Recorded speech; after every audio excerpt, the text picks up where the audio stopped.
तो गाइस, आप सभी का बहुत बहुत धन्यवाद जो आप लोगों ने हमारे इस वीडियो को इतना प्यार दिया। ये जो प्रोसेस है इसे या फिर ये जो मशीन है इसे काइनेटिक व्हील बोला जाता है।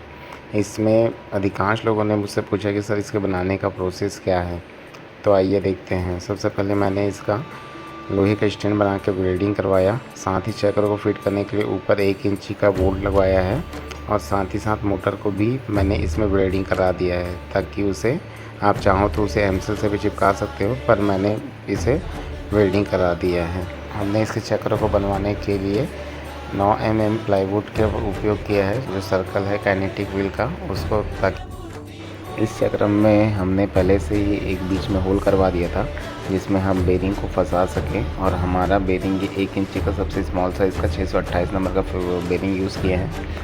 आप अपने हिसाब से इसे सेट कर सकते हैं। बेरिंग को लगाने के बाद हम इसमें एक ऊपर से एक लॉक सिस्टम लगाएंगे जिससे बेरिंग अपनी जगह से हिले मत।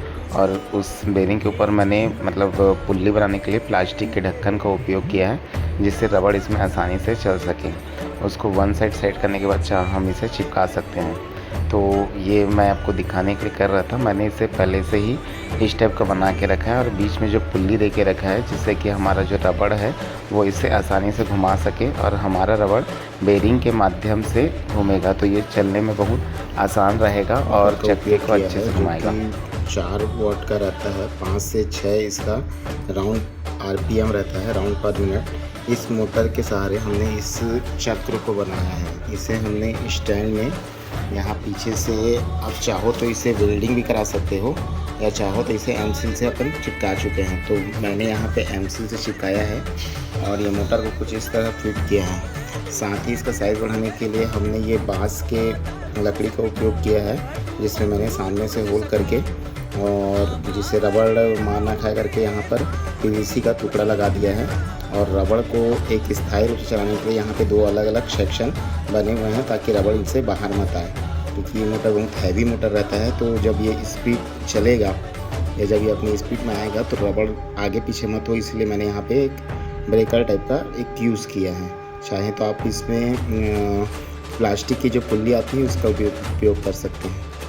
मोटर फिट करने के बाद अब जो चक्र वाला एरिया है इसको फिट करने के लिए हमने 1 इंच का नट लिया है, जिसमें ये बेरिंग में ये कुछ इस तरह से ये जाम हो जाए।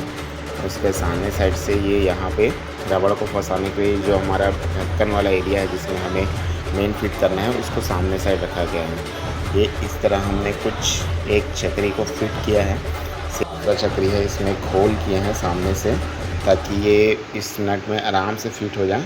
और इसमें बेरिंग ऑलरेडी अंदर हमने फिट करके रखा है, ताकि ये आराम से ये चलता रहे। सभी चीज़ों को फिट करने के बाद अब बात आती है कि मोटर में हमने एक चक्र को क्लॉकवाइज घुमाना है और एक को एंटी क्लॉकवाइज घुमाना है। तो इसको घुमाने के लिए मैंने ये रबड़ का यूज़ किया है, जो कुकर में लगता है। कुकर का जो रबड़ आता है उसका उपयोग करते हैं, क्योंकि ये बहुत स्मूथ रहता है। अब रही बात इसके लिए, तो इसको एक क्लॉकवाइज और एक एंटी क्लॉकवाइज फंसाया जाएगा, जिससे क्लॉकवाइज में मोटर के साथ साथ वो क्लॉकवाइज घूमेगा और सेकंड वाला आपका एंटी क्लॉकवाइज घूमते रहेगा। फिट करने के बाद ये हमारा पहला वाला जो रबड़ है इसको हमने एंटी क्लॉकवाइज फिट किया है 8 के शेप में, और दूसरा वाला सीधा क्लॉकवाइज फिट है। अब जिससे होगा ये कि एक रबड़ आपका सीधा घूमेगा और एक रबड़ उसके अपोजिट डायरेक्शन में जाएगा। अब फाइनल लुक हमारा कुछ इस प्रकार से है।